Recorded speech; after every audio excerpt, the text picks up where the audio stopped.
बचाओ कोई। बस अब मैं अपनी दर्द भरी जिंदगी का बोझ और नहीं उठा सकती। ऐसा मत करो, अपनी जान मत दो, ये गलत है। आज मुझे हर तकलीफ, हर गम से आजादी मिल जाएगी। आज मैं आजाद हो जाऊंगी। नहीं ऐसा मत करो, सुनो मान जाओ।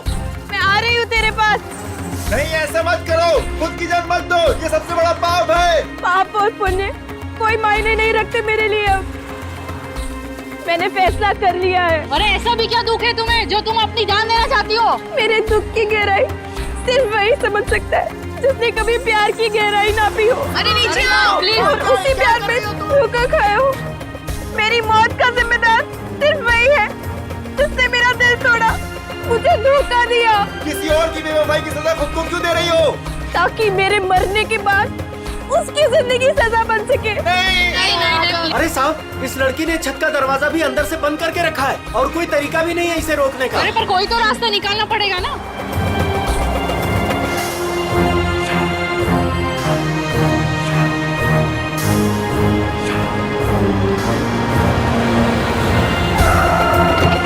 सीआईडी वाले आ गए, शायद ये कुछ करें। साहब मैंने ही आपको फोन किया था, वो रही लड़की। अभिजीत, इसे किसी भी हालत में बचाना होगा।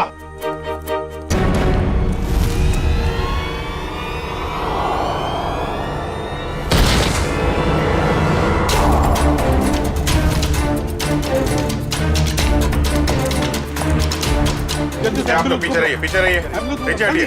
सर जिंदा है, सर जिंदा है। जिंदा है। सर ये कुछ कहना चाहती है। देखो घबराओ मत, हम तुम्हें कुछ नहीं होने देंगे। हाँ, एम्बुलेंस आती होगी, बताओ कुछ कहना चाहती हो? शापित ड्रेस। हाँ, शापित ड्रेस। जूही को बचा लो। जूही? कौन जूही? सुनो अभिजीत। सर, एम्बुलेंस बस आ रही है। अब तो इस बेचारी की लाश ही जाएगी, दम तोड़ दिया इसने। सर मरने से पहले दो बातें कह रही थी ये, शापित ड्रेस और जूही को बचा लो। इसका तो एक ही मतलब हो सकता है अभिजीत, इस आत्महत्या के साथ साथ इसके पीछे कोई गहरा राज छुपा है, पता लगाना पड़ेगा। ये कौन है? होटल का मैनेजर कहाँ है? मैनेजर साहब 4 दिन से छुट्टी पर गए हुए हैं और आज हमारे होटल में एक बहुत बड़ी शादी है, तो सारे लोग उसी में लगे हुए हैं। अच्छा, क्या आप में से कोई इस बेचारी को जानता है? सर मैंने कोई विज्ञापनों में देखा है इसे। अच्छा, मॉडल थी मतलब ये। और कुछ जानते हो? सर सुबह में मैंने इसे देखा था, ठीक ठाक थी। एक रेस्टोरेंट में चाय नाश्ता करने बैठी थी सर। ये अकेली थी या इसके साथ कोई और भी था? नहीं सर, इसके साथ और कोई नहीं था। कौन से रेस्टोरेंट देखा था? अरे जॉनी, कौन मस्का देना? अभी लाया। बैठिए सर, बैठिए। क्या लेंगे आप? नहीं, कुछ खाने पीने नहीं आए, कुछ पूछताछ करने आए। सर आप इस लड़की की फोटो देखो, इस लड़की ने अभी आत्महत्या कर ली है। इसको पहचानते हो? साहब ये तो मेहर कुमार है, पर इन्होंने आत्महत्या क्यों कर ली? उसी का पता लगाना है। अच्छा ये बताओ, क्या तुम मेहर को जानते थे? नहीं साहब, कुछ खास तो नहीं जानता उनके बारे में। वो आज सुबह यहाँ आई थी ना नाश्ता करने? Yes ma'am. क्या तुम्हें वो परेशान वगैरह लगी या फिर कुछ? हाँ साहब, जब वो नाश्ता कर रही थी ना तो बहुत रो रही थी। मैं उनके पास गया, मैंने पूछा क्या हुआ, तो मुझे कुछ बताया नहीं उन्होंने। अच्छा, क्या जब वो यहाँ पर बैठी तो उसने किसी को फोन वोन किया या किसी का फोन आया था उसे? नहीं साहब। किसी जूही को जानते हो? मेयर के साथ यहाँ पे आती थी? नहीं साहब। नहीं, अरे जरा अपने दिमाग पर जोर डालो, याद करने की कोशिश करो, देखो कुछ याद आता है क्या? हाँ साहब, जब आज वो आई थी तो बहुत ज्यादा मेकअप किया हुआ था और उन्होंने कपड़े भी कुछ अतरंगी, कुछ फिल्मी टाइप कपड़े पहन रखे थे। किसी शूट में जा रही होगी वो। हाँ ठीक है, जाओ। Thank you sir. अभिषेक, पता तो लगा सकते हैं मेहर के बारे में किसी कास्टिंग एजेंसी या मॉडल कोऑर्डिनेटर से? सर एक जान पहचान वाला है तो सही। हेलो विक्रांत। हाँ अभिजीत बोल रहा हूँ यार। अच्छा एक मॉडल है मेहर कुमार, उनके बारे में कुछ बता सकते हो? नहीं फिल्म नहीं बना रहा हूँ, एक केस के सिलसिले में ही पूछ रहा हूँ। समीर। अच्छा अच्छा अच्छा अच्छा। ओके ओके यार, thank you very much. Sir ये समीर नाम का एक फैशन डिजाइनर है, उसके यहाँ पे ये शो स्टॉपर है। आज ही वो फैशन शो होने वाला है। ऐसे क्या हुआ होगा जो उसने ऐसी आत्महत्या की? सर हो सकता है कि महर की फैशन शो वालों के साथ कोई अनबन हो गई हो, या फिर उन्होंने महर की जगह किसी और को ले लिया। फैशन शो वालों से मिलना पड़ेगा, उन्हीं से पता चलेगा।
प्यारे दर्शकों, उम्मीद करता हूं आप इस फैशन शो का आनंद ले रहे हो। आपको बहुत मजा आ रहा है, लेकिन अब वो घड़ी आ चुकी है जिसका आप सभी को बेसब्री से इंतजार है। अब आपके सामने आ रही हैं हमारे शो की शो स्टॉपर्स। तो तालियों की गड़गड़ाहट से स्वागत कीजिए हमारी शो की पहली शो स्टॉपर, जिनका नाम है लिजा और जिनका आंख से खेलना बाएं हाथ का खेल है।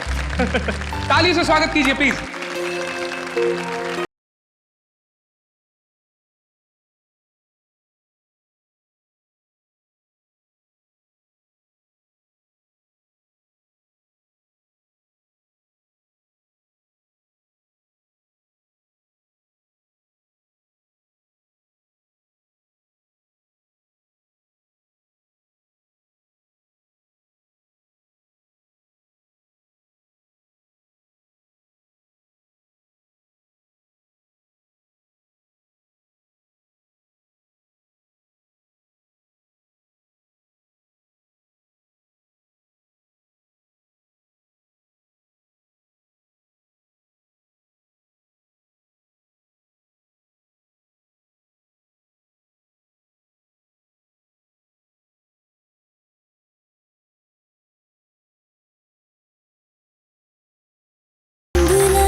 चिंगारियों का जादू तो आप सभी लोगों ने देख ही लिया। अब आग और जहर की इस गर्मी को ठंडक पहुंचाने के लिए आपसे रूबरू करा रहे हैं पानी को। पानी जिसे जीवन और सृष्टि की नींव मानी जाती है।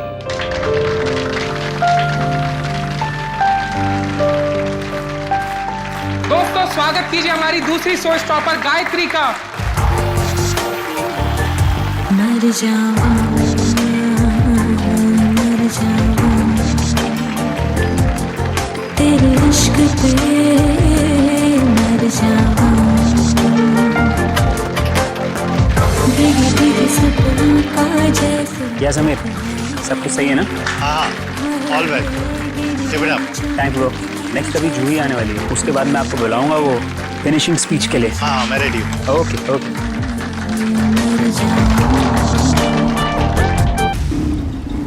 फैशन शो का वेन्यू कितनी दूर है अभी? तो तकरीबन 2 किलोमीटर दूर है, आगे सिग्नल से राइट। दोस्तों अब वक्त है हमारी शो की आखिरी शो स्टॉपर का, जिसका नाम है जूही, जो मुंबई में आपको हिल स्टेशन की ठंडी ठंडी वादियों का एहसास करा देगा। तो स्वागत कीजिए हमारी तीसरी शो स्टॉपर जूही का।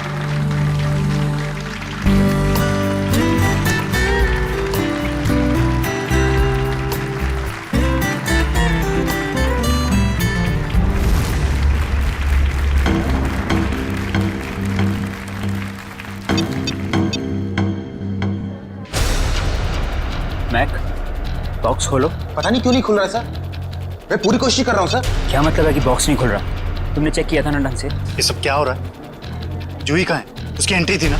समीर एक्चुअली कुछ टेक्निकल प्रॉब्लम हो गई है। इससे पहले कि मेरी नाक कटे जाके कुछ करो। Don't worry, I will check. Don't worry. Excuse me, ये जूही कौन है यहाँ पे? आप लोग? हम सीआईडी से। सीआईडी? हाँ, जूही कहाँ है? सर वो अभी ये नकली बर्फ के बॉक्स में फंस गई। और नो यार, इसको खोलो। कैसे खुलता है ये? हम इसी खोलने के कोई। ओह माय गॉड, ये इतना ठंडा क्यों है? क्योंकि ये नकली बर्फ नहीं, असली बर्फ है। इसके तोड़ने का कुछ सामान लाओ जल्दी। जूही तो जम गई है।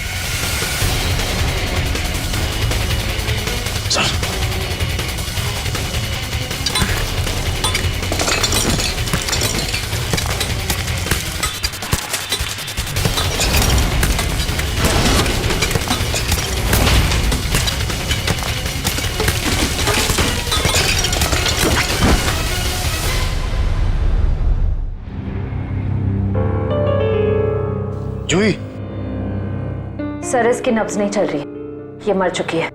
माय गॉड, मेरे फैशन शो में मौत।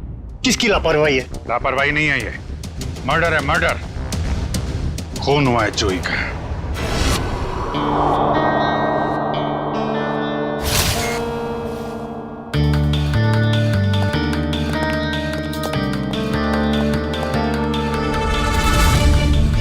क्या लगता है?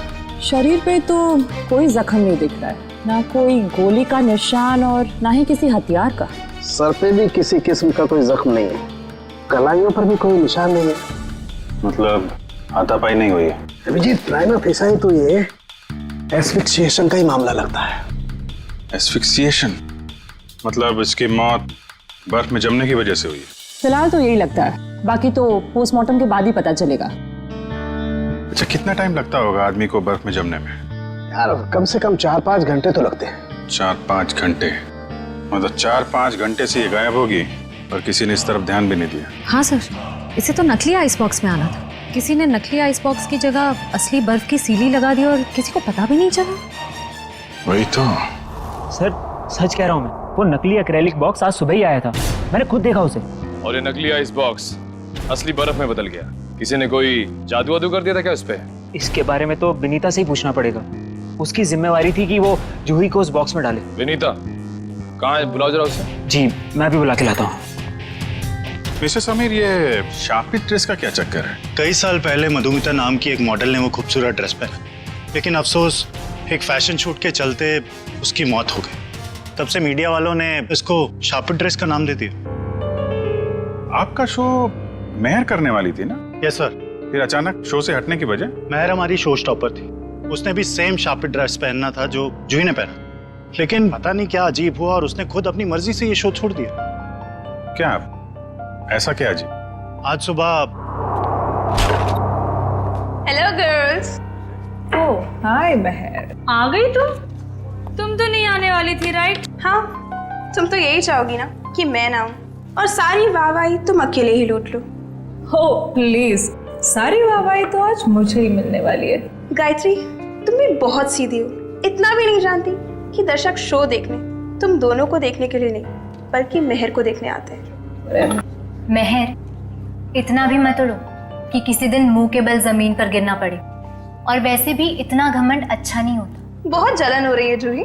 वैसे तुम्हारी जलन की वजह समझ सकती हूँ मैं। वो मशहूर ड्रेस मुझे जो पहनने को मिल रही है। मशहूर? मेहर, वो ड्रेस मशहूर नहीं, शापित। और ये तुम्हारी बदकिस्मती है कि तुम्हें वो ड्रेस पहनने को मिल रही है। अरे मेहर, तुम अभी तक रेडी नहीं हुई? चल आंटी, शो शुरू होने में भी बहुत वक्त। अरे बिल्कुल वक्त नहीं है, तुम जाओ और चेंज कर लो। तुम्हें मेकअप कराने में भी आधा घंटा लगता है। ओके, मेरी ड्रेस कहाँ है? तुम्हारे चेंजिंग रूम में।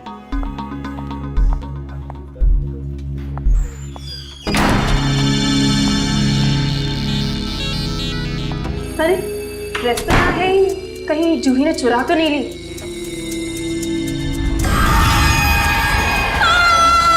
अरे ये तो मेहर की आवाज है। क्या हुआ महर? क्या हुआ महर? चीखी क्यों? मेरे चेंजिंग रूम में कोई अरे कोई फैन घुस आया होगा। कोई फैन नहीं, हाँ, एक औरत लटक रही है। औरत? मैं देखता हूँ।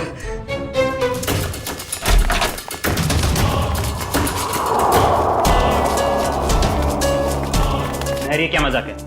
यहाँ तो कोई भी नहीं है। मैं सच कह रही हूँ आंटी, यहाँ एक औरत लटकी थी। यहाँ कोई औरत नहीं है महर, ये तुम्हारा ड्रेस है। पर सच में यहाँ एक औरत थी। अगर यहाँ कुछ देर पहले औरत थी तो इतनी जल्दी कहाँ गई? मेहर, ये सब तुम्हारे दिमाग का एक वहम है और कुछ नहीं। लगता है छापी ड्रेस ने तुम्हें इस कदर डरा दिया है कि तुम्हें हर जगह पे यही सब दिखने लगा है। तुम जानती हो लीसा, मैं इन सब अंधविश्वासों में नहीं मानती, पर सच में यहाँ एक औरत थी।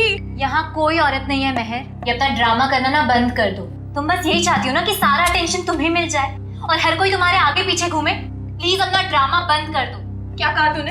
ड्रामा कर रही हूँ मैं, ड्रामा कर रही हूँ। हटो, क्या शोर लगा रखा है? समीर वो क्या वो? मैंने सब सुना है। प्लीज, शो शुरू होने में कुछ ही वक्त है। प्लीज ये बच्चों की तरह लड़ना झगड़ना बंद करो।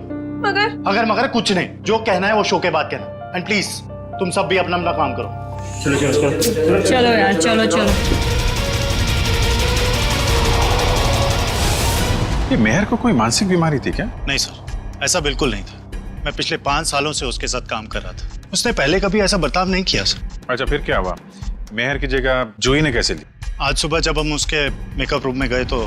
सॉरी समीर, मैं ये ड्रेस नहीं पहन सकती। ड्रेस नहीं पहन सकती? क्या कह रही हो? ये ड्रेस वाकई में शापित हुई तो? कैसी बातें कर रही हो तुम? थोड़ी देर पहले तो तुमने कहा था कि तुम इन सब बातों में विश्वास नहीं रखती, तो अब क्या हुआ तुम्हें? अब तक नहीं मानती थी, पर अब लगने लगा है जरूरी नहीं ये सारी बातें दकियानुसी हो। इनमें कुछ तो सच्चाई हो सकती है। मेहर मेहर मेहर, शो की सारी तैयारियां हो चुकी हैं। अपना नाटक बंद करो और जाके तैयार हो जाओ। तुम्हारे शो के चक्कर में मैं अपनी जिंदगी खतरे में नहीं डाल सकती। तुम भूल रही हो कि तुमने मेरे साथ कॉन्ट्रैक्ट साइन किया है। मैं तुम पे केस कर सकता हूँ। और कितनी अच्छी एक्टिंग करोगे समीर। तुम यही चाहते हो ना मैं तुम्हारे शो से हट जाऊं, तो ऐसे ही बोल देते। ये शापित ड्रेस के जरिए मुझसे पीछा छुड़ाने का अच्छा रास्ता ढूंढा तुमने। ये क्या कह रही हो तुम? भला मैं क्यों तुम्हें अपने शो से बाहर करूंगा? सब समझती हूँ मैं। आजकल वैसे भी तुम मुझसे सीधे मुंह बात नहीं करते हो। खैर, अगर तुम चाहते हो मैं ये शो करूं तो मुझे कोई दूसरी ड्रेस दे दो। शो की सारी तैयारियां हो चुकी हैं। आखिरी वक्त पे हम ड्रेस नहीं बदल सकते। या तो ड्रेस बदलेगी या फिर मॉडल। अब तुम सोच लो, तुम्हें मेहर चाहिए या फिर ये ड्रेस? तो ठीक है, ड्रेस नहीं बदलेगी, तुम सोच लो। ये तुम्हारा आखिरी फैसला है? मेरा हर फैसला आखिरी ही होता है। तो ठीक है, मुबारक हो तुम्हें ये सड़ी पुरानी शापित ड्रेस। ढूंढ लो कोई शो स्टॉपर। बेशक ढूंढ लूंगा। तुम ये भूल रही हो कि तुम्हें बनाने वाला मैं ही हूं। मैं किसी को भी शो स्टॉपर बना सकता हूं। जूही, तुम्हारे पास 5 मिनट है। इन 5 मिनटों में तुम मुझे वो ड्रेस पहन के तैयार दिखनी चाहिए। वाह समीर, जूही क्या चॉइस है तुम्हारी। जूही खुद उस शापित ड्रेस से डरती है, वो कभी ये ड्रेस नहीं पहनेगी। जूही, जो तुम्हें 5 मिनट दिए गए थे उसमें से 10 सेकंड गुजर चुके। तुम वो ड्रेस पहनो।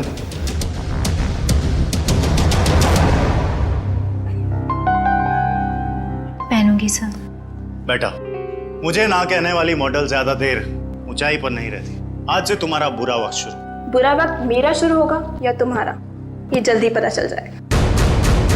और इस तरह जूही ने मेहर की जगह ले ली। सर, इसका मतलब मेहर को अंदाजा हो गया था कि जूही की जान खतरे में है, इसलिए उसने मरते वक्त ये कहा कि जूही को बचा लो। ये आप क्या कह रही हैं? मेहर की मौत हो गई? कब? कैसे? मेहर ने आत्महत्या कर ली है, एक बिल्डिंग की छत से कूद के। और मरने से पहले उसने हमें बोला था कि जूही को बचा लो, लेकिन देर हो गई। सर, ये है विनीता। इन्हीं की जिम्मेदारी थी जूही को बॉक्स में डालने की। तो बताइए विनीता जी, नकली आइस बॉक्स असली बर्फ में कैसे बदल गया? पता नहीं सर, जब मैंने वो बॉक्स चेक किया था तो वो नकली था, एक्रिलिक का। जरा वो जगह दिखाइए जहाँ पे आखिरी बार आपने चेक किया था बॉक्स को। सर यहीं पे सामने। यहाँ पे? जी सर, ये बॉक्स यही रखा गया था। मेरी जिम्मेदारी ये थी कि मैं जूही को बॉक्स के अंदर बिठाऊं और फिर माँ को सिग्नल दूं कि जूही की एंट्री के लिए रेडी हो जाए। तुमने जूही को बॉक्स के अंदर जाते हुए देखा था? नहीं सर, मैं देख नहीं पाई। नहीं देख पाई मतलब? यही तो काम था ना तुम्हारा। हाँ, जब मैं बॉक्स चेक कर रही थी तभी मुझे किसी ने बाहर बुलाया और मुझे जाना पड़ा। लेकिन फिर मैंने अदिति से कहा कि कुछ देर के लिए वो मेरी ड्यूटी संभाल ले। और फिर 20 मिनट बाद जब मैं वापस आई तो मैंने देखा कि जूही बॉक्स के अंदर जा चुकी थी। तब तुमने बॉक्स चेक किया था? हाँ, मैंने किया था। मुझे थोड़ा ठंडा भी लगा, मानो जैसे कि असली बर्फ रखी हो। अच्छा, इस बारे में तुमने अदिति से पूछा था? मैंने पूछा उससे, तो उसने कहा कि एक असली फील लाने के लिए इसे ठंडा किया गया है। और फिर तुरंत ही जूही की एंट्री हो गई और बर्फ भी स्टेज पर चला गया। अदिति कहाँ है? जब से ये हादसा हुआ है वो कहीं दिखाई नहीं दे रही। मयूर, जरा चेक करो अदिति को। Yes sir. क्या काम क्या करती है अदिति यहाँ पे? सर इंटर्न है यहाँ। इंटर्न?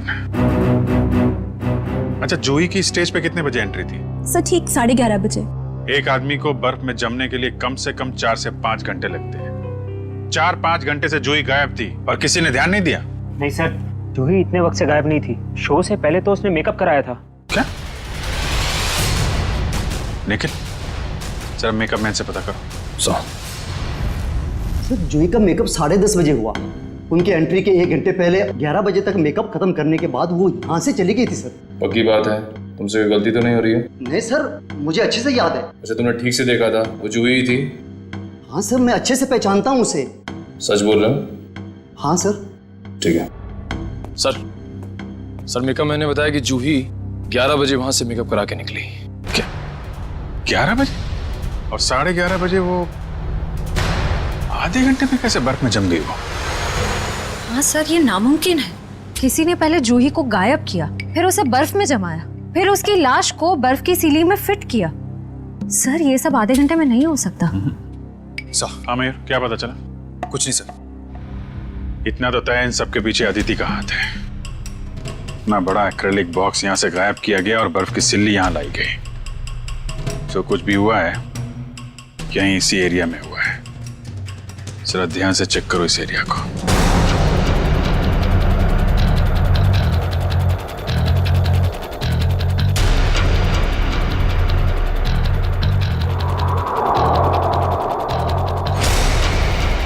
ये देखो, यहाँ पे मिट्टी और पानी है, मतलब बर्फ यहाँ पे रखी गई थी। निशान इस तरफ से आ रहा है। ऐसा लगता है बर्फ इस तरफ से घसीट कर लाई गई है। देखते हैं कहाँ पे ले जाती है हमें निशान। प्रॉप रूम, तो इस प्रॉपर्टी रूम से लाई गई है वो बर्फ यहाँ पे रखी हुई थी। कहीं अदिति यहीं तो नहीं छुपी हुई? हो सकता है।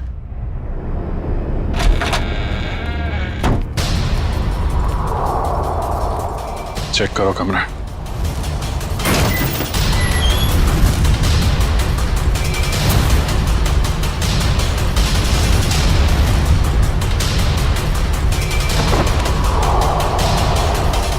सर सही है, देखिए।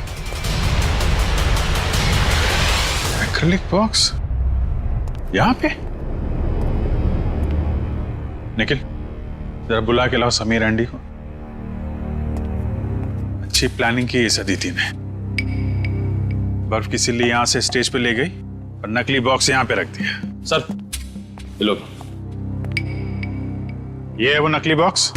हाँ सर, यही है वो बॉक्स। कितने दिन पहले रखा है आपने अदिति को काम पे?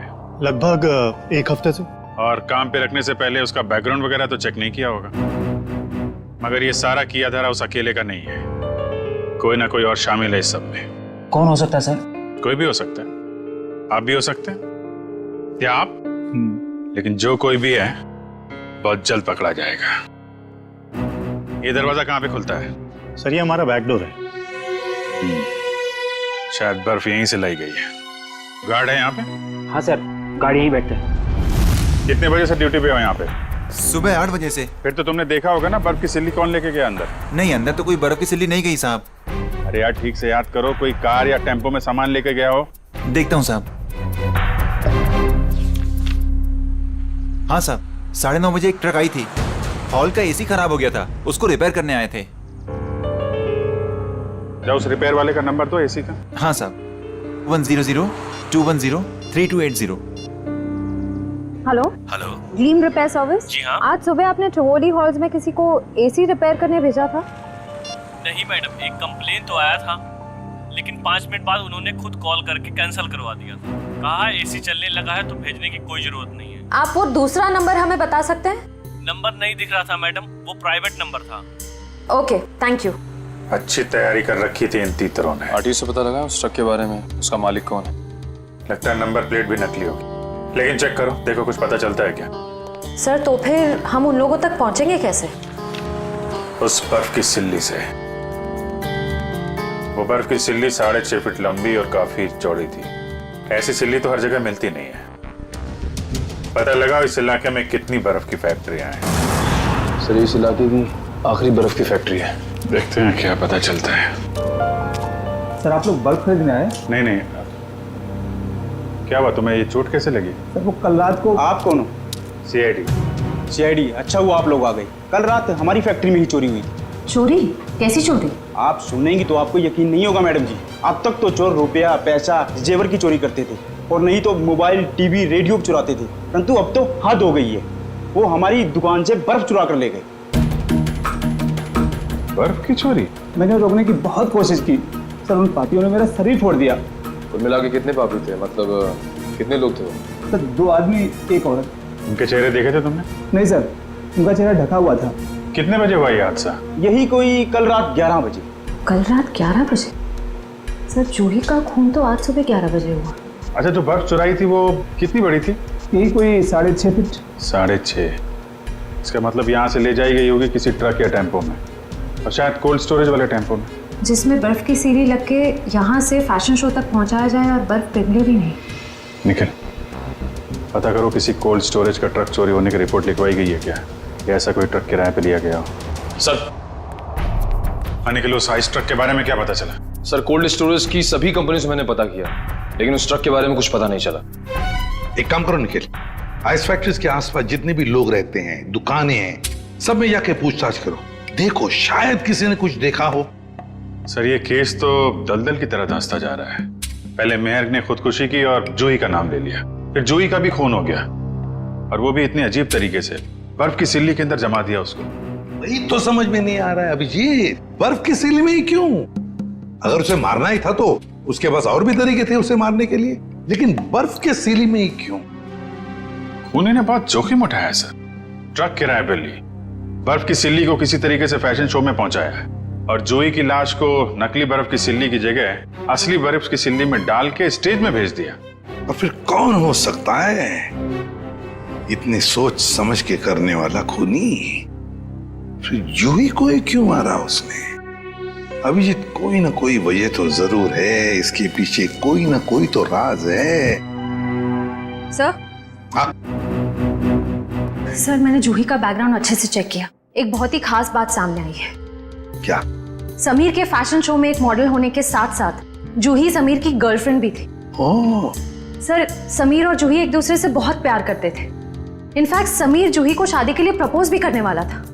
बड़ी अजीब बात है, और समीर ने इस बात की भनक तक नहीं आने दी हमको। सर कहीं सारी साजिश में समीर तो नहीं शामिल है? इस समीर का बैकग्राउंड चेक करो। सर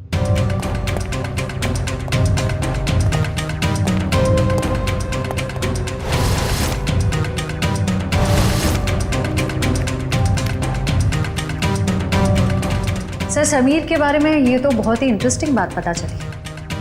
नताशा नाम की लड़की की लाश मिली थी कोल्ड स्टोरेज फैक्ट्री में 5 साल पहले। नताशा नाम के लड़की की मौत की इंफॉर्मेशन समीर के बैकग्राउंड में क्यों? क्योंकि सर नताशा भी समीर की गर्लफ्रेंड थी। नताशा भी समीर की गर्लफ्रेंड थी? सर नताशा भी समीर की गर्लफ्रेंड और जूही भी। सर कहीं समीर ने तो नहीं दोनों को मार दिया? पुलिस को यही शक था, पर अदालत में कुछ साबित नहीं हो पाया। नताशा का देखो बैकग्राउंड जरा, देखो कुछ डिटेल्स है क्या?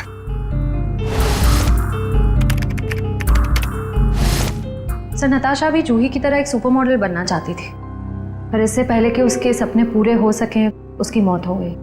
और कुछ इंफॉर्मेशन है क्या? देखो। नताशा की एक बहन है शीतल। शीतल? अभिजीत, ये शीतल भी तो डिजाइनर थी समीर के उस फैशन शो में जहां पर जूही का कत्ल हुआ। Yes sir. शीतल। सर पिछले आधे घंटे से मुझे यहाँ अकेले क्यों बैठा के रखा है, और बाकी लोग कहाँ हैं? शीतल, हमें आपसे कुछ इन्फॉर्मेशन चाहिए जूही के खून के बारे में। सर मैं इन्हें बता चुकी हूँ कि मैं उस बारे में कुछ भी नहीं जानती। अच्छा, आपने समीर की कंपनी कब ज्वाइन की? यही कुछ 2 महीने पहले। शीतल, आप खुद एक डिजाइनर हैं, समीर के साथ एज एन असिस्टेंट काम करने का क्यों सोचा आपने? ये कैसा सवाल है? यहाँ मुझे बड़े बड़े डिजाइनर के साथ काम करने का मौका मिला है, मेरी सैलरी भी अच्छी है और मेरे काम की तारीफ भी होती है, और कोई भी लड़की समीर के साथ क्यों नहीं काम करेगी? लेकिन हर किसी डिजाइनर की बहन का नाम नताशा नहीं होता। वही नताशा जो समीर की गर्लफ्रेंड थी और जिसका खून हो गया। आप कहना क्या चाहते हैं? आपने समीर के साथ काम करने का इसलिए सोचा क्योंकि आपको उस पर शक था। आपको लगता था कि आपकी बहन नताशा को उसी ने मारा है। ये झूठ है। और फिर जब आपको पता चला कि समीर जूही से प्यार करता है, उसे शादी करना चाहता है, आपने जूही को ही मार दिया। मैं कभी समीर को अपनी बहन की मौत का जिम्मेदार नहीं मानती हूँ। वो उसे बहुत प्यार करता था और दुनिया चाहे कुछ भी बोले, मैं जानती हूँ समीर निर्दोष है। कल रात 10 बजे आप कहाँ थे? समीर के ऑफिस में फैशन शो की तैयारी कर रही थी। और कौन कौन है आपके परिवार में? मैं, मेरी मम्मी और मेरा भाई अर्जुन। अर्जुन? कहाँ है ये अर्जुन? पता नहीं सर, अब वो हमारे साथ नहीं रहता। उसका मम्मी के साथ झगड़ा हो गया था। और किस बात को लेके हुआ था ये झगड़ा? क्योंकि अर्जुन को लगता था कि नताशा के खून में समीर का हाथ है, पर मैं और मम्मी ऐसा नहीं मानते। सर, जरूर ये सारी प्लानिंग उस अर्जुन की ही होगी। कैसे हो दोस्तों? क्या बात है सालुंके साहब, चेहरे की हंसी चाल ढाल बता रहे हैं कि कोई बड़ा तीर मारा है आपने आज। कैसा है मेरे मित्र? हाँ, वरना इनको इतने अच्छे मूड में कभी कभी देखने मिलता है। बात यह है दोस्त के एक बहुत अच्छी खबर हाथ लगी है। अच्छा, क्या है वो खबर? वो ये कि जूही जो बर्फ में जम के मरी थी, पता लग गया कि आधा घंटे में वो कैसे मरी थी। कैसे? क्या हुआ था? हुआ यूं कि जूही एक्सपीजिएशन से मरी ही नहीं। क्या मतलब सालुंके साहब, जूही की मौत बर्फ में जमने से नहीं हुई है? नहीं। तो फिर कैसे हुई है? जहर से हुई। क्या? जहर से? हाँ, ये देखो, नीडियोजोमाटा नाम का जहर है ये, जो शरीर में जाता है सारी मसल्स को लकवा हो जाता है, हार्ट अटैक हो जाता है और 15 मिनट के अंदर मौत।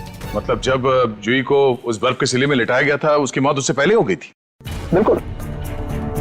डॉक्टर साहब, ये जो जहर है नीडियोजोमाटा, वो कितनी देर में असर करता है? ज्यादा से ज्यादा 15 मिनट। ओह, मतलब स्टेज पे जाने से थोड़ी देर पहले उसे जहर दिया गया था।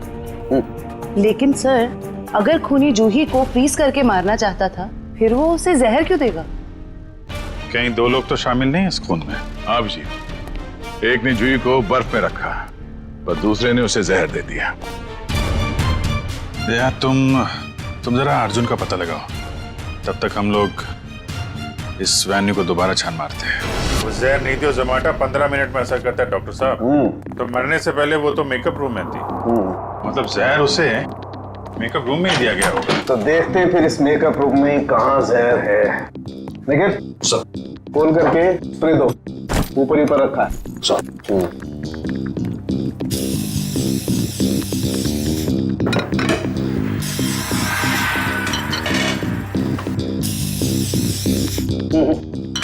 खाने पीने की चीज में तो किसी में भी जहर नहीं है। सर, तो फिर मेकअप के सामान में? हाँ, हो सकता है, बिल्कुल, यू आर राइट।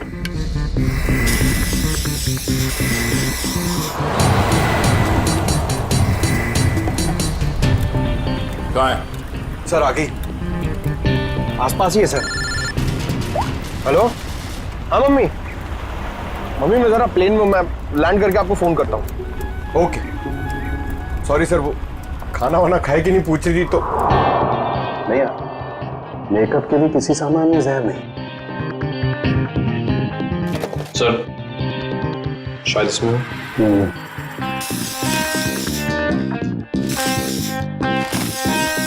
नहीं, डस्टबिन में भी नहीं है। जरा उस मेकअप मैन को बुला के ला। अर्जुन का मोबाइल आ गई है सर। कितनी दूर है? 30 मीटर दूर sir. 30 metre? Hello, ready sir?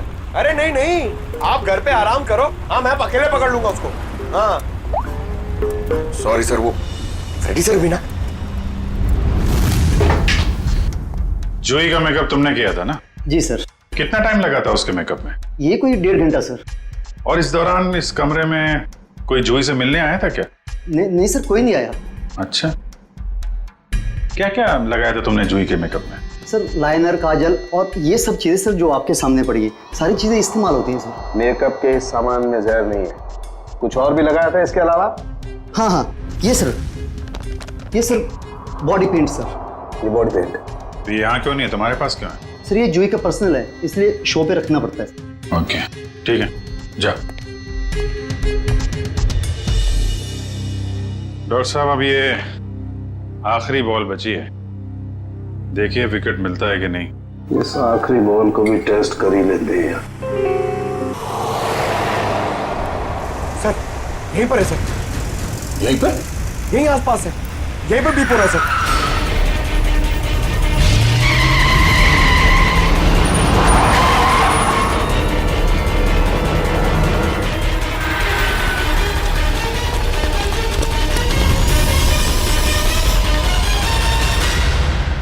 तुम्हारी आखिरी बॉल ने कमाल कर दिया।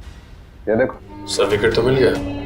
जहर इस पेंट में है। ये तो जूही का पर्सनल पेंट है, फिर इसमें जहर किसने मिलाया होगा? और उस खूनी तक हम पहुंचेंगे कैसे? उस खूनी तक उसका वही हथियार पहुंचाएगा जिसका इस्तेमाल उसने जूही की जान लेने के लिए किया है, ये पेंट।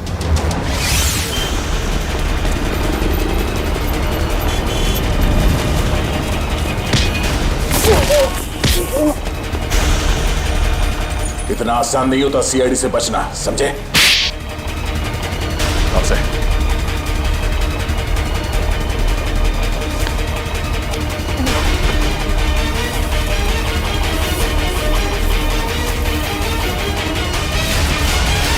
बोल। जिस पर नताशा की अर्थी उठी उसी दिन मैंने ये तय कर लिया, चाहे कुछ भी हो लेकिन एक न एक दिन मैं उसकी मौत का बदला जरूर लूंगा। मगर तुम तो समीर से बदला लेना चाहते थे ना, तो फिर जूही को क्यों मारा? क्योंकि जूही समीर की गर्लफ्रेंड थी। जैसे उसने मेरे से मेरे किसी अपने को छीना, मैंने भी उससे उसके किसी अपने को छीन लिया। इसलिए मैंने एक लंबा प्लान बनाया और सबसे पहले अपनी दोस्त अदिति को वहाँ काम करने भेजा, इंटर्न के रूप में। और शो स्टॉपर मेहर को भूत दिखाकर उसे डरा दिया ताकि वो खुद ये शो करने से मना कर दे। मुझे पता था कि मेहर मना कर देगी और समीर अपनी गर्लफ्रेंड जूही को शो स्टॉपर बना देगा। और आइस फैक्ट्री से बर्फ चुराकर तुम अपने प्लान के लिए तैयार थे। तुमने सोचा क्यों ना उसे भी ठीक उसी तरह से मारा जाए जैसे तुम्हारी बहन नताशा की मौत हुई थी। मैं मेंटेनेंस मैन बनकर वहाँ पहले से ही मौजूद था। जैसे ही जूही मेकअप रूम से बाहर निकली, मेरी दोस्त अदिति ने उसे अपनी बातों में फंसा लिया और उसे प्रॉम्प्ट रूम तक लेके आई जहाँ मैं पहले से ही मौजूद था। फिर मैंने उसे बेहोश कर दिया और उसे मेंटेनेंस गिफ्ट बैग में डालकर कोल्ड स्टोरेज ट्रक में ले आया जहाँ बर्फ की असली सिल्ली उसका इंतजार कर रही थी। और फिर तुमने जूही की लाश को बर्फ की सिल्ली में लेटा दिया। हाँ, मैं बर्फ की सिल्ली को पहले से ही खोखला कर दिया था ताकि उसमें जूही को आसानी से भर सकूं। और उसके बाद मैंने खाली जगह को ताजी ताजी बर्फ से भर डाला। और उसके बाद तुमने नकली आइस बॉक्स को वहां से गायब किया और उसकी जगह पे असली बर्फ की सिल्ली रख दी। मेहनत तो बहुत की थी तुमने अपनी बहन नताशा की मौत का बदला लेने के लिए, मगर तुम्हारी जानकारी के लिए मैं तुम्हें बता दूं कि जूही की मौत बर्फ में जमने से नहीं बल्कि जहर से हुई थी। जहर से। क्या? हाँ। लेकिन मैंने तुझे जहर नहीं दिया। तुमने नहीं, किसी और ने। बदकिस्मती से जूही का तुम्हारे अलावा कोई और भी दुश्मन था। एक साथ दो लोग उसे मारना चाहते थे। इसका मतलब मुझे तो फांसी नहीं होगी ना सर? भले ही जूही की मौत तुम्हारे तरीके से नहीं हुई हो, मगर इससे तुम्हारा जुर्म कुछ कम नहीं हो जाता। अदालत तुम्हें कड़ी से कड़ी सजा देगी। रही बात उस दूसरे खूनी की, उसे हम बहुत जल्द दबोच लेंगे। आखिर बात क्या है सर? आपने इस तरह हम सबको यहाँ इकट्ठा क्यों कर रखा? बस यूं समझ लीजिए कि केस सॉल्व होने वाला है और खूनी सामने आने वाला है। सच? कौन है वो? इतनी भी जल्दी क्या है जानने की? सब्र रखो, सब्र का फल मीठा होता है। आप ये कैसी बातें कर रहे हैं? जूही हमारे परिवार का एक हिस्सा थी। आप प्लीज हमें बताइए कौन है जूही का खूनी? खूनी जो कोई भी है यही है। खूनी अगर यहीं पे है तो नाम भी बता दीजिए। नाम भी बता देंगे, उसके पहले हमें एक छोटा सा टेस्ट करना है। टेस्ट? ये जानते हैं ये क्या है? ये तो पेंट है। लेकिन ये कोई आम पेंट नहीं है समीर जी, जादुई पेंट है। जादुई पेंट? जी हाँ, फॉरेंसिक लैब में खास तौर पे बनाया गया ये पेंट। आज आप सबको दिखा देगा रंगे हाथों पकड़ना किसे कहते हैं। लेकिन वो कैसे? वो ऐसे आंटी जी कि ये जो पेंट है हम आपके चेहरों पे थोड़ा थोड़ा लगाएंगे और जिसका भी चेहरा लाल हो जाएगा खूनी वही है। What nonsense! भला ये क्या तरीका हुआ खूनी को पकड़ने का? है एक तरीका। वैसे मैं आपको ये बता दूं कि सीआईडी के तरीके न कभी फेल हुए हैं और न कभी होंगे। चलो भाई खेल लो होली एडवांस में। मुझे नहीं लगाना है ये पेंट वेंट, मेरी स्किन खराब हो जाएगी। मैडम पेंट तो आपको लगवाना पड़ेगा, तभी तो आपके आने वाले भविष्य का पता चलेगा।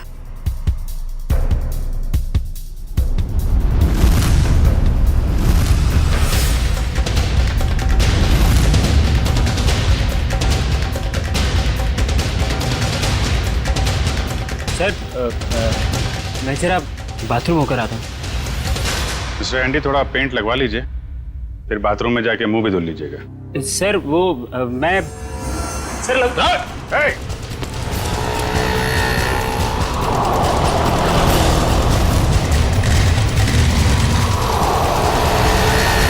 एक काम करो, इसको चारों तरफ से घेरो।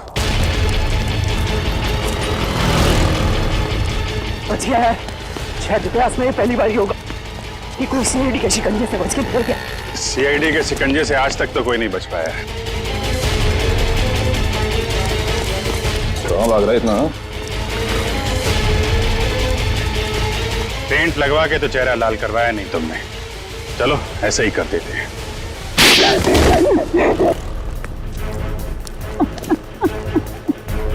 मैंने ही मारा जूही को। मैंने उसके बॉडी पेंट में जहर मिलाया था। मगर क्यों? क्योंकि वो मेरा राज जान गई थी। कैसा राज? मैं सब इसी की कंपनी में घोटाला करता था। महंगे और इम्पोर्टेंट मेकअप के सामान को खरीद करता था नकली और चीप सामान से, और उसके सामान को बाहर मार्केट में बेचता था, यहाँ तक कि उसके डिजाइन भी चुराता था। जिस थाली में खाते थे उसी में छेद है? सब कुछ ठीक जा रहा था, लेकिन एक दिन जूही के आगे मेरा भांडा फूट गया। मैंने उसे पैसे का भी लालच दिया, लेकिन नहीं, उसने मेरी एक भी नहीं सुनी। तो समीर से प्यार करती थी। उसने बोला कि शो के बाद वो समीर को सब कुछ बता देगी। मैंने उसे मार डाला। मगर वो पेंट तो पहले मेहर पे इस्तेमाल होने वाला था। हाँ, मैंने पहले दूसरे पेंट में जहर मिलाया था, लेकिन जब मुझे पता चला कि शो स्टॉपर अभी जूही होने वाली है तो मैंने उसके नए पेंट में भी जहर मिला दिया। इससे जूही मर गई। मैंने सोचा कि सारा शक मेकअप मैन पे जाएगा, मुझ पर कोई शक भी नहीं करेगा। बेवकूफी थी तुम्हारी ऐसा सोचना। पैसों की लालच में इतना नीचे गिर गया कि चोरी की, खून तक का डाला। अब फांसी के इंतजार में जरा ठंडे दिमाग से सोचना। पैसों की चमक कहीं ज्यादा महंगी तो नहीं पड़ गई तुम्हें?